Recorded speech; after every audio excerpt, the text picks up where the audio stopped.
The data will be either in stored or it is getting transmitted so that others can use.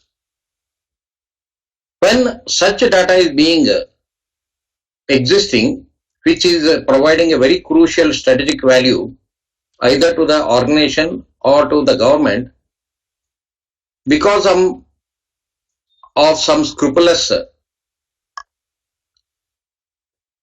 the elements across the world, there will be threats for this data, either as a mere or sheer thrill, or because of some financial gain, or by making use of existing free tools on the internet, or to actually spoil the competitive financial institutes. The people and organizations are posing threat to individuals or institutes or governments. To overcome this threat, it is always important for us to check what are the possible vulnerabilities or weaknesses that are existing at human level or software level or configurable and so on, and come out with some defensive strategies and techniques to address them. At the end of the show, our objective is to maintain the confidentiality of data, where we address data as well as privacy, and we have to ensure integrity, data integrity and STEM integrity, and we have to ensure that availability of the computer resources and facilities shall be provided at right time. So in order to do these things, it becomes very crucial for us to understand what are the different categories of cyber attacks that are taking place. We have to keep track of them, we have to monitor them, and also we have to come out with defensive strategies. The four categories of cyber attacks are to retrieve personal information where phishing and farming are being used, leakage of personal information by making use of skimming, side channel attacks, snooping and other things, and denial of services by exhausting computer resources or website defacement or slowdown of servers and other things, or by making use of malwares which involve usage of worms, viruses, spywares and so on. We have to come out with strategies. If we have to come out with the strategies, we should be aware of different types of vulnerabilities, that is human vulnerabilities, protocol vulnerabilities, and software vulnerabilities, and configuration vulnerabilities. Once we understand these vulnerabilities, then it becomes very crucial for us to provide the defense strategies and techniques. Defense strategies and techniques are of four categories. One is through providing access control and ensuring data protection, prevention and detection means, and fourth one is the response, recovery and forensics. Under defense strategies of access control, the overall objective of us is to ensure that the intrusion using access control should not happen. We want to prevent. Somebody should not intrude in organizational computer resources, or one should not penetrate into the person's mobile phones and devices and we have to provide certain prevention against such intrusions. And for that, ensuring that proper access control becomes very crucial. Whenever we build any software, we have to ensure that the access control measures are being implemented in that software. And these access controls ensure that access of computational resources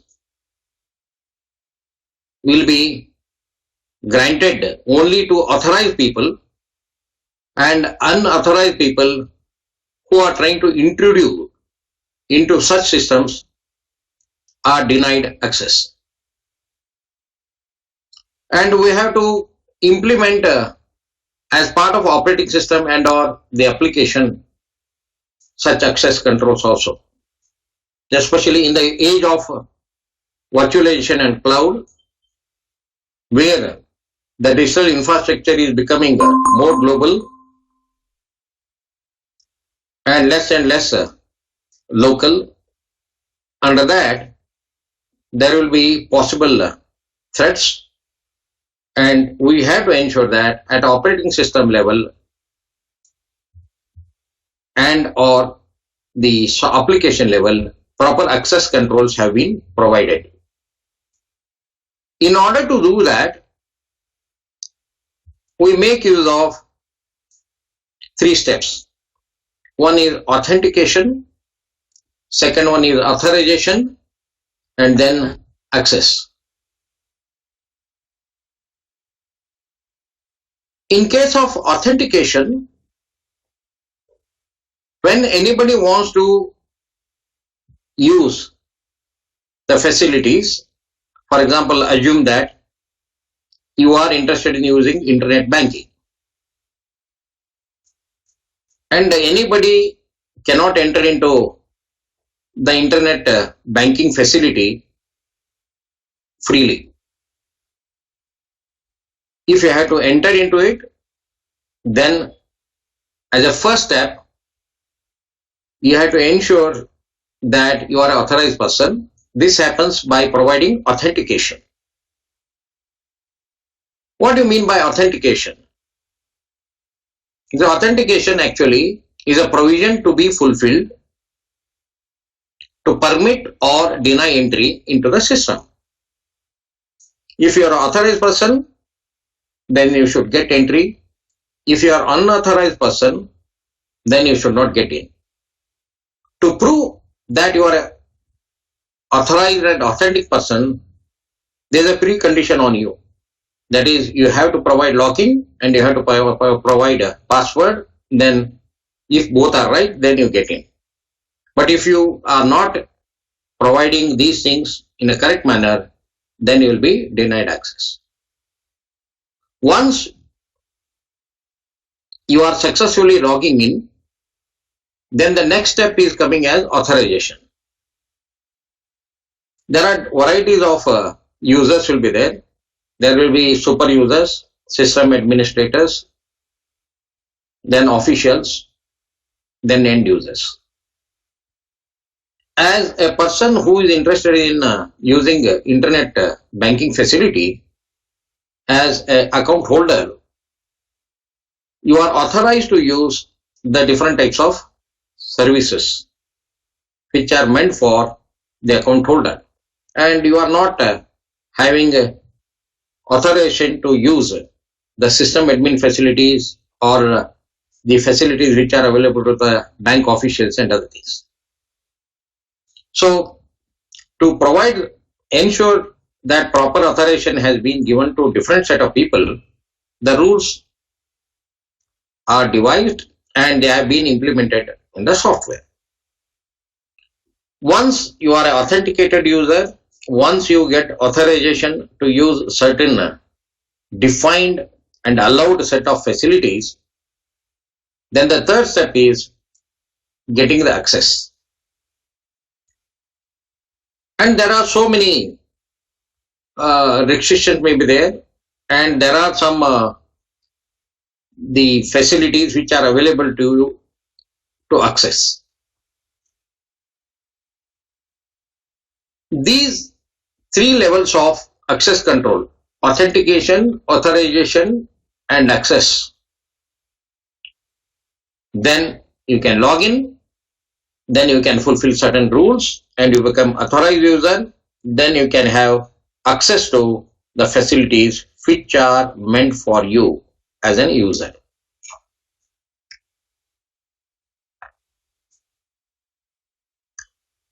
The next level of defense strategy and technique is related to data protection. Data protection involves ensuring data confidentiality and data integrity. Data confidentiality refers to protecting information from being accessed by unauthorized parties. In other words, only the people who are authorized to do so can gain access to sensitive data. And data integrity refers to ensuring the authenticity of information. That information is not altered and that the source of the information is genuine.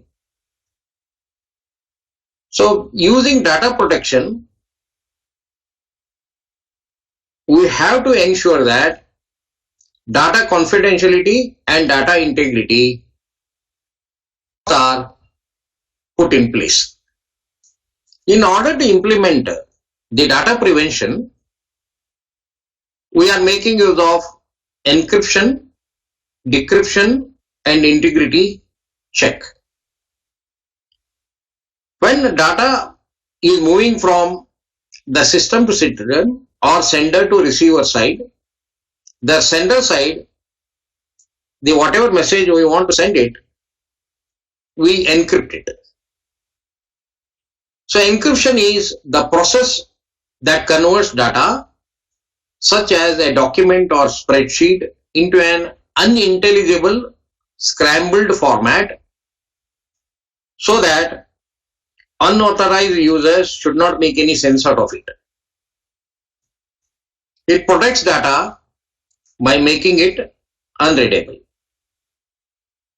So it involves converting the plain text in the message into ciphertext.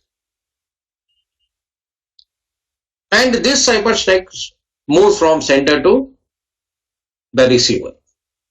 At the receiver side, it has to be decrypted. Decryption is the process of taking encoded or encrypted text or other data and this data and converting it back into text that you or the computer can read and understand. Basically, decryption converts ciphertext to original plain text using proper codes or keys. Once the data is being encrypted and sent across and decrypted and trying to get back the original message, in the entire process, whether the things have taken place in a correct manner and message which has originated and message that has been received, both are right. Like that, if you have to claim, then there shall take place some integrity check. Integrity check is a process of comparing the current state of the stored data and or programs to a previously recorded state in order to detect any changes. Means original information and receipt information are to be compared. To do that thing, there are some checksum and other things, techniques are being used because we may not be knowing what is the information that is being sent. We are at the receiving end, we are only receiving the message. We may not be having access to original message. If we have to ensure that both are right, there is some technique being used as a checksum which is allowing us. So the decrypted message along with the checksum is being transmitted, then we have to look at the checksum and using it, then we have to recover.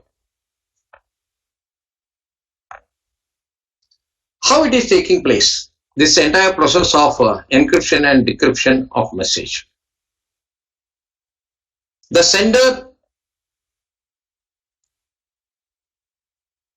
is having some message which is in the form of plain text, and this is encrypted, and when we encrypt it, the encrypted message along with the checksum that is being sent. This is called as a ciphertext. If this ciphertext must be decrypted, then we require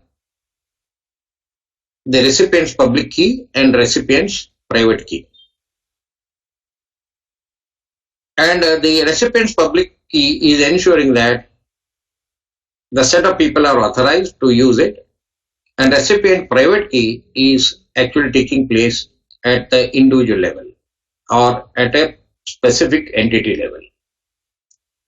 And this entity, using these public key and private key, are converting or decrypting the message into plain text, and finally recipient is receiving the message. This particular message, which have been rebuilt using decryption, shall be checked for integrity, that we are using a particular technique to check whether the received information is right.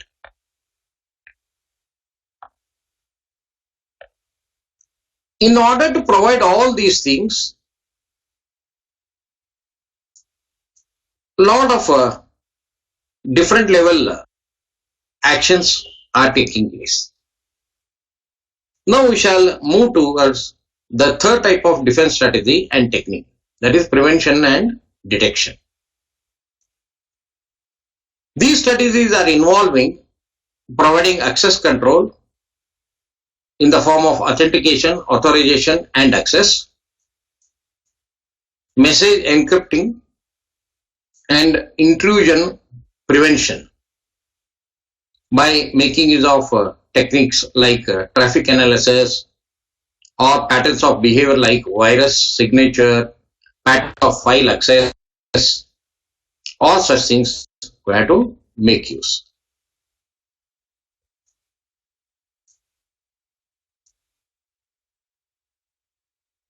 So intrusion detection, which is very crucial in providing defense strategies, basically requires intrusion detection system or IDS, which is either a hardware or a software.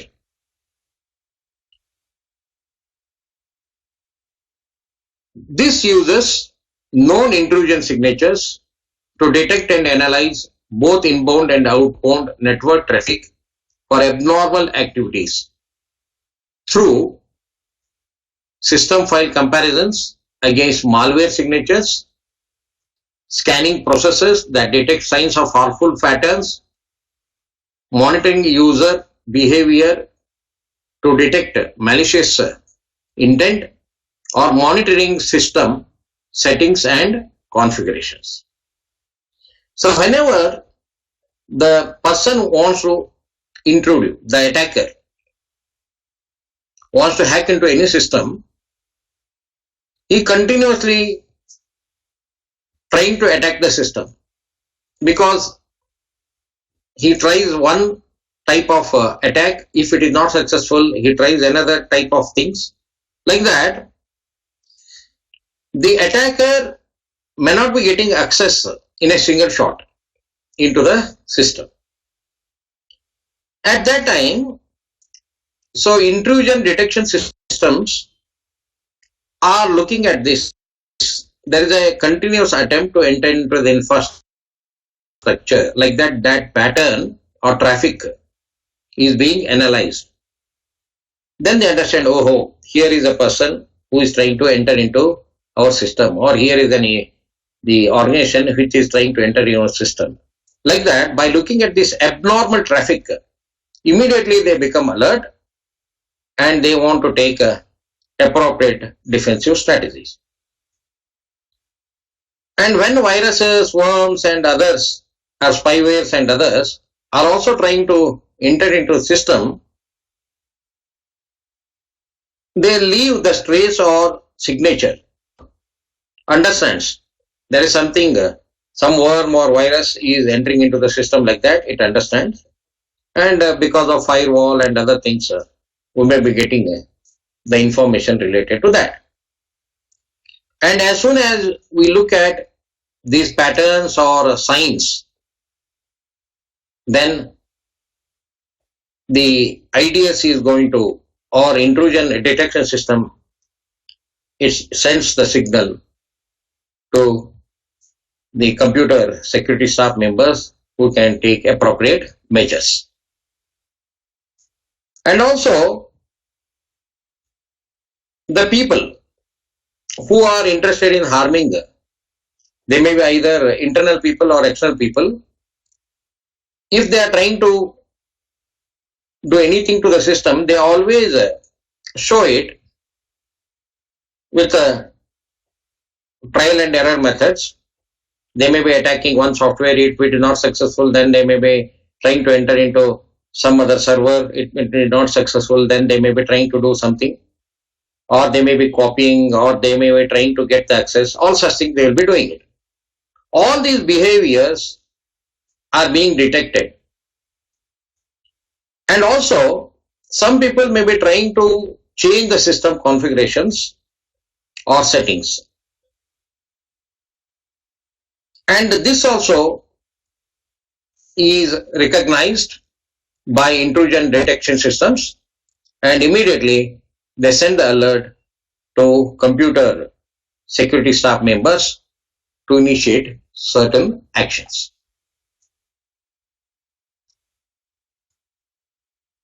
The intrusion detection system, upon detecting a security policy violation, virus or configuration errors, they automatically will be having ability to kick an offending user off the network and send an alert to security personnel. However, the drawback of this intrusion detection systems is that it uses previously known intrusion signatures to locate attacks, and hence new threats may remain undetected. Because most of these systems are built by either looking at patterns or the signature of viruses and other things and try to take the measures. But if the attack is totally new with no past history, for the first time such attack is taking place, then intrusion detection systems may not be in a position to detect and inform the security personnel. It only detects ongoing attacks, not incoming assaults. To block these, an intrusion prevention system with the interception facility is used. So in brief, intrusion detection for repeated attempts by looking at intrusion signatures, and prevention strategy by actually controlling with certain interceptions. These in combination provides us the defensive of the type of the prevention and detection. Now the fourth category of defense strategies and techniques is of the type of response, recovery and forensics.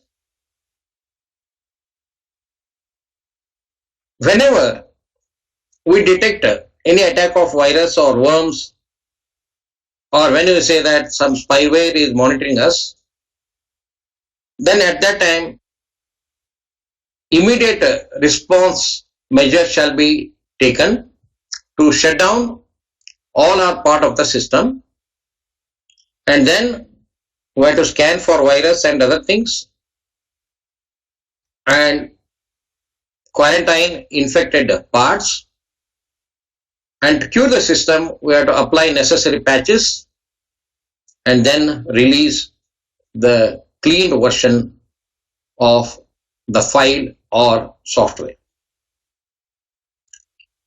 In order to take some legal actions, the new field is emerging which is called as cyber forensics. Cyber forensics is using set of tools to trace back fingerprints or of intrusions, and they trace back the crime and help to initiate legal actions. The future is belonging to the skills and competencies in this cyber security and cyber forensics areas. With this particular background, now we shall discuss about defense strategies and related guiding principles.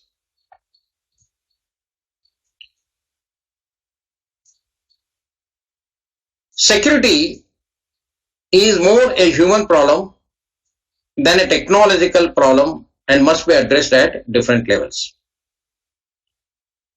Sorry for the typographical mistake there. We shall correct it later. Security is much a human problem than technological problem. What do you mean by that? Means making use of very attractive messages, luring the individuals, and also through telephonic call, asking the person that there is some bank loan which has been approved, asking him to provide his card details, personal details, date of birth, and login and password, CVV, and other things, with wonderful words of the convincing. The cyber attackers take most of the information from the user, and commonly it is happening. Every day we read in the newspaper, or they may be clicking the hyperlink which is being sent through email or mobile, and by doing it they are entering into some fake website which is look like of a great brand, and they provide all the information. So such things are common. All these things, if you look at it, they are not related to technological issue. They are being done by the human beings and in negligence or with innocence or because of greed and other things. To ensure it, we have to address it at different levels. In the sense, coaching the people, bringing the awareness, sending the email from the banks and financial institutes, what the people have to do and what they should not do, all such things, bringing awareness. We have to ensure this. And security should be factored in an inception, not as an afterthought. Means we have to take care of a lot of defensive measures rather than trying to control the damage after the damage is being done. In order to do it, security cannot be provided as a single level or one-time activity. Checks and balances to verify whether the person is authorized or not. Multi-level of the authorization and access control shall be ensured. And also, if the person is not making use of the system for long time, then automatic log off of the system shall take place. And also, if the person is using mobile and other things, and in the mobile there are some applications as well as internet access has been provided, then those applications can have the provision like, if the person is not entering into the mobile application through the screen password, then he should not be having access like that.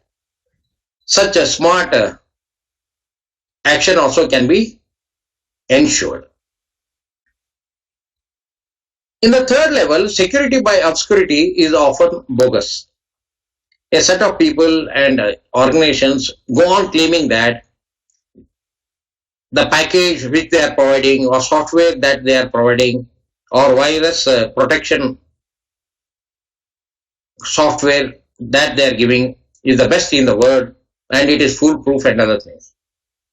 Ultimately, computational devices are semi-controlled open systems. Any semi-controlled and open system always will be having a continuous threat. The closed systems will be having different levels of defense, but open systems always are having certain threats. So under this, the overall thing, security by obscurity, which is claimed by many people, shall be addressed by providing the lot of verification, inspection and other things. So we should not blindly accept the people who are providing these things, and we have to accept any such software or hardware after diligent check, and also lot of verification shall be done. The next guiding principles of modern cyber security practices are actually, they always consider the default deny policy. Means whenever the person is trying to enter into the system, first we have to deny access. And if the person is trying to attempt for the second time, then or third time, we have to provide access. So by adopting certain access controls, we can ensure it. And also sometimes randomly we may be logging out and asking the person again to log in to prove that he is a authentic user. And also the random checks about the mobile number and password and other things also shall be ensured. Like this, lot of access control at different levels and different types of the permissions and privileges must be continuously checked. In the next step, the identity vulnerabilities, and we have to respond appropriately by looking at the patterns of the viruses, by looking at the signatures they leave, by looking at unusual traffic, by the intended attacker who is trying to enter into the system or intrude into the system. We can identify these vulnerabilities and we have to take preventive measures either at the individual level or at configuration level or at the system level or at the software level. As a next measure, we have to carefully study the trade-offs involving security before making any decision. Means there may be different security options. If you are trying to implement too much security, then user may feel somewhat offensive. At what level of security to be provided and what type of control shall be provided, how many verifications shall be done, how many checks and balances to be done, all such things are actually involving a lot of strategic calls. If you try to implement too many security checks, then user may not be liking it. If we implement too less security checks, then the system and software becomes totally vulnerable. So we have to take very careful trade-off measure to ensure that security has been provided with a lot of care and with careful decisions.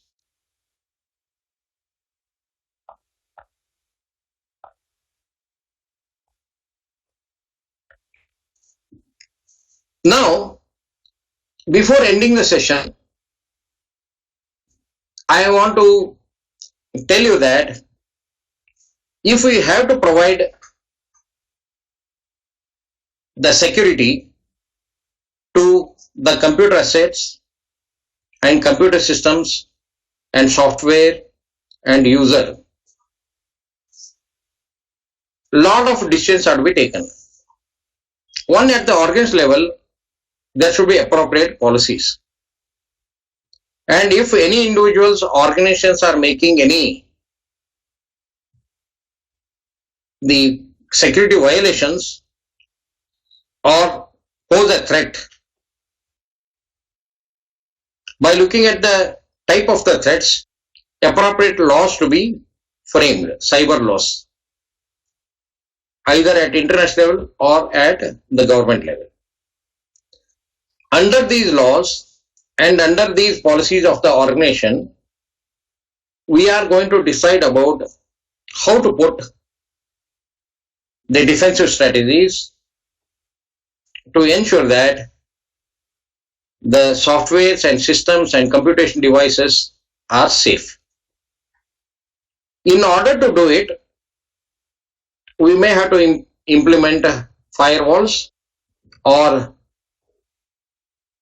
the different types of virus checking software and cleaning and quarantining type of systems in place. And once we are protecting our devices through these firewalls and virus scanning systems and other things, then at the individual level, we have to provide a lot of authorization related and access control related the measures. We should not give access to computational devices to anyone. Instead of that, we have to ensure that the login and password, authentication, then after that, privilege to use certain systems that need to be done. In addition to that, we have to ensure that the backup of the information is taking place at a well-defined strategy intervals. We have to take the backups at institution level,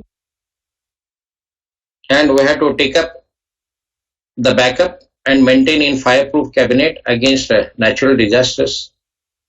You have to take the backup and maintain in the server outside the institutional boundaries because of fire and short circuit and other things. We have to protect the data. We have to maintain some backup based on the data is critical or not. Based on that, we have to make the decision and maintain the copy of it outside the country to protect the data against floods, earthquakes, or military action by the enemies. Like that, we have to take different measures through policies or principles, then having a multi-level strategies of defense. Then we have to protect the resources. So these are the things we have to ensure it. With this note, we come to the conclusion of today's session, and we discussed today about defense strategies. We checked here and discussed about four different types of strategies. One is access control, second one is providing data protection by making use of prevention and detection, and by making use of response and recovery and forensics. We also discussed that by looking at the vulnerabilities and other things, by looking at the patterns, by looking at the viruses which are leaving their signatures, and by looking at sudden change in traffic and other things, and we had to be alert, and we had to initiate defensive measures to deny access. And also very frequent checks we have to do to check that the whether person is authorized or not. And also we have to give multi-level of the defense strategy, right from policy angle up to the individual level. We have to ensure different types of strategies. We also have to implement firewalls, then virus scanners, and then the IDS, the intrusion detective systems. By making all these things, we can ensure that proper defense has been provided either at institute level or at individual level. With this, we come to the end of this particular session. Any questions?